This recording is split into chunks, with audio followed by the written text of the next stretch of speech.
Fala, meu povo, o vídeo já vai começar, mas antes, olha só, você que está procurando um site seguro, confiável e com entrega rápida para comprar os seus produtos oficiais do Vascão, você já encontrou, é a Foot Fanatics. Lá na Foot Fanatics você tem todos os lançamentos do Gigante da Colina naquele precinho camarada e o site sempre tem cupom de desconto ativo. Então, não perca tempo. Foot Fanatics, parceira do canal Machão da Gama, o link está aqui na descrição desse vídeo.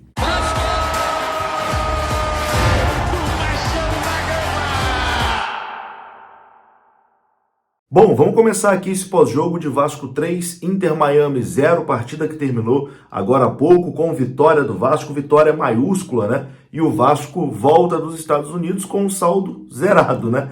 Perdeu de 3-0 para o River Plate e venceu por 3-0 o Inter de Miami. Bom, o Inter de Miami se mostrou um adversário muito frágil, né? Nem se compara assim com o River Plate, com a força, com a qualidade, com a consistência tática, nível de jogadores, enfim, nada se compara, não chega nem perto. O River realmente está numa prateleira muito maior do que está o Inter de Miami, e isso a gente já tinha falado aqui antes, né? Antes da partida, a gente já tinha essa noção que o Inter de Miami era um adversário mais frágil. Até me surpreendeu pela fragilidade, eu esperava um time um pouquinho melhor, um time realmente muito fraco, mas a gente tem que levar em conta também que é um time que não jogava desde setembro, quando terminou a temporada lá nos Estados Unidos, e estava fazendo seu primeiro amistoso, né? Então é o início, né, da pré-temporada do Inter de Miami. O Vasco, na minha visão, no primeiro tempo, assim, jogou até pior do que jogou contra o River Plate,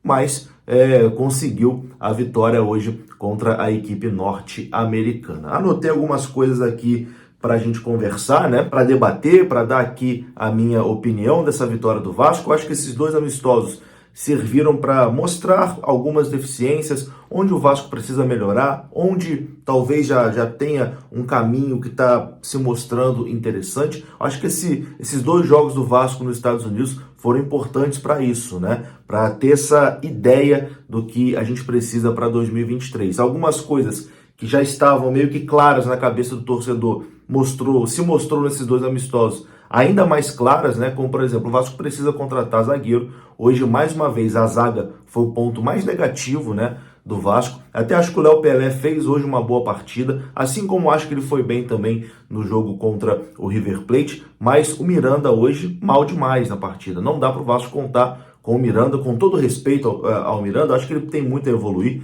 mas eu acho que não dá para o Vasco contar com o Miranda como sendo o seu zagueiro titular numa temporada. Assim como o Robson Bambu também, que ficou aqui no Rio de Janeiro, não parece ser esse zagueiro para ser o titular. Então o Vasco vai ter que investir e trazer aí um zagueiro que chegue para resolver esse problema e fazer a dupla de zaga ali junto com o Léo Pelé. Bom, vamos aqui começar a falar dessa partida. O Vasco que jogou sob olhares do dono da 777, né? Josh Wander estava lá no estádio em Miami, afinal de contas a 777 é sediada lá em Miami. O Josh acompanhou a partida, tá aí ele ao lado de Luiz Melo, né, que é o CEO da Vasco SAF. Os dois acompanharam juntos lá, e além de Josh Wander, outros executivos da 777 também assistiram a partida, mas o único registro que a gente tem é do Josh Wander. A torcida do Vasco compareceu em excelente número, né? Praticamente lotou ali o espaço destinado à torcida vascaína. Enfim, muitos vascaínos, né, moram lá em Miami e a torcida tá de parabéns, fizeram uma festa muito bacana e foram presenteados com essa vitória de 3-0. Bom, primeiro tempo, como eu disse, né, nessa abertura, né? Achei o primeiro tempo do Vasco fraco, achei o primeiro tempo ruim, um primeiro tempo abaixo do que foi contra o River Plate, principalmente naqueles primeiros 25 minutos, né, onde o Vasco deu uma amassada no River Plate. Depois a coisa degringolou, né? Depois não deu certo, o River Plate acabou em duas oportunidades fazendo 2-0. Mas achei o primeiro tempo de hoje fraco, porém o Vasco consegue o gol com o Nenê. O Nenê faz o primeiro gol do time A do Vasco, né? Podemos dizer assim. O time B aqui no Rio de Janeiro, com o Galarza, fez o gol de empate ali contra o Audax, mas o primeiro gol do time principal foi do Nenê, esse velho conhecido aí da torcida. O Vasco cheio de novidades, mas quem marcou o primeiro gol foi o Nenê, um gol de centroavante, né? O Ignaldo pega aqui pela esquerda, cruza, e o Nenê aparece ali como um 9, colocando a bola na rede. Importante lembrar que antes o Nenê já tinha feito um gol que o juiz anulou por impedimento, E aí a transmissão lá dos Estados Unidos não era muito legal assim no replay, etc e tal, não mostrou o lance parado, enfim. Mas parecia que o Léo Piton, quando recebe na esquerda, estava em posição legal, né? Mas não tem como que a gente ter certeza. De toda forma, para vocês terem uma ideia, os dois principais lances do Vasco no primeiro tempo foram com o Nenê. A gente critica tanto o Nenê sumido no jogo contra o River, foi muito mal contra o River, mas no jogo de hoje aí contra o adversário um pouquinho mais fraco, o Nenê conseguiu ali se sobressair, marcou o primeiro gol do Vasco, já tinha feito outro que, na minha visão, pareceu ali ter sido mal anulado. O Nenê também participou em uma outra jogada importante, que ele cruza uma bola para o Pedro Raul, cara, um cruzamento muito bom do Nenê na cabeça do Pedro Raul, e o Pedro Raul cabeceia para fora, né? Perde ali a oportunidade. O Pedro Raul que nesses dois amistosos, na minha visão, não foi muito bem, né? Acho que deixou um pouquinho a desejar. No jogo contra o River ele perdeu uma oportunidade que não podia perder. Nesse jogo ele participou pouco, né? Teve essa oportunidade com o Nenê e teve umas outras jogadas que ele tomou decisão errada, na minha visão. Jogadas que ele tinha que passar, ele acabou prendendo a bola, enfim. Mas eu ainda boto muita esperança, né, no Pedro Raul e acho que ele vai ser bem importante para o Vasco nessa temporada de 2023. O Inter de Miami pareceu um time muito frágil, era um time que dava muito espaço ali para o Vasco e o Vasco não estava sabendo aproveitar esses espaços. Acho que dá para destacar aqui de forma positiva, agora já englobando aqui o segundo tempo também. Acho que a partida do Pumita foi muito boa. Pumita defensivamente muito bem, ofensivamente tá precisando se soltar um pouquinho mais ainda, mas enfim, é uma grata surpresa, a gente pode dizer entre aspas, mas na minha visão, das contratações recentes do Vasco, o Pumita nesses dois jogos foi o que melhor aproveitou assim, esses testes, né? Foi bem contra o River e hoje também foi muito bem, na minha opinião, um dos melhores em campo, né? Eu acho que o Pumita vai ser muito importante para o Vasco aí nessa temporada de 2023. Destacar o Jair, que enquanto esteve em campo também fez aí uma boa partida, depois ele foi substituído. E temos que destacar aqui também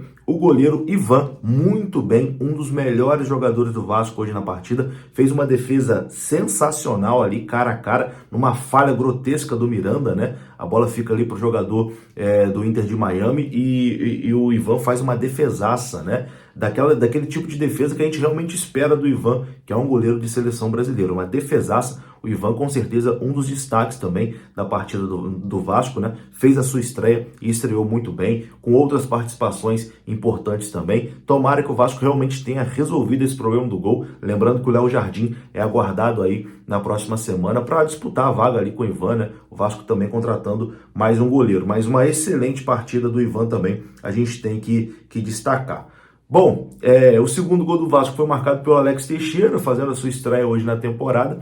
E, assim, uma falha clamorosa, né, da defesa ali do Inter de Miami. O goleirão foi sair jogando com o zagueiro, aí quando o zagueiro devolve para ele, o goleiro dá uma dormida ali, deixa a bola passar por baixo do seu pé, e o Teixeira demonstrou oportunismo. Primeiro toque na bola dele no jogo, praticamente, o Teixeira faz 2-0, mas assim, um gol até meio constrangedor, né? Um gol de pelada ali do Alex Teixeira, mas é legal ver o Alex Teixeira participando da pré-temporada, fazendo gol. Eu boto muita expectativa no Alex Teixeira, mesmo ele tendo feito uma temporada ruim no ano passado. Quem segue aqui o canal sabe que eu sempre depositei muitas esperanças no Alex Teixeira e acho que ele tem tudo, né, para ter uma temporada boa dessa vez com a camisa do Vasco. Que bom, né, que ele conseguiu fazer esse gol e que sirva aí de incentivo para ele continuar bem nessa temporada de 2023.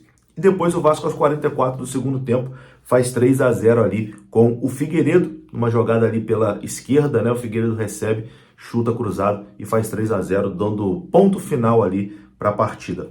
Vitória de 3-0, ganhar é sempre muito bom, mas o futebol tem dessas coisas, né? Na partida que o Vasco não foi tão mal, acho que o Vasco foi até melhor contra o River Plate do que foi hoje contra o Inter de Miami. O Vasco levou 3-0 do River. E hoje que o Vasco não jogou tão bem, venceu aí o Inter de Miami por 3-0. É isso, né? Futebol tem dessas coisas. E agora o Vasco retorna aí ao Rio de Janeiro para disputar o Campeonato Carioca. Esse time principal do Vasco vai estrear na quinta-feira contra a Portuguesa da Ilha do Governador. É isso, 3-0. Quero a sua opinião aqui. Na minha opinião, esses amistosos foram importantes para mostrar ali as falhas do Vasco, onde o Vasco precisa reforçar para 2023. E ficou claro, o Vasco precisa contratar zagueiro, precisa contratar mais um volante, tem que contratar um meio-campo realmente para chegar e fazer diferença, mas parece que as coisas estão tendo um caminho positivo, né? Essa é a minha visão. Vou ficando por aqui. Se você gostou do vídeo, deixa o like que é importante. Se inscreva aqui no canal. Saudações vascaínas. Até a próxima.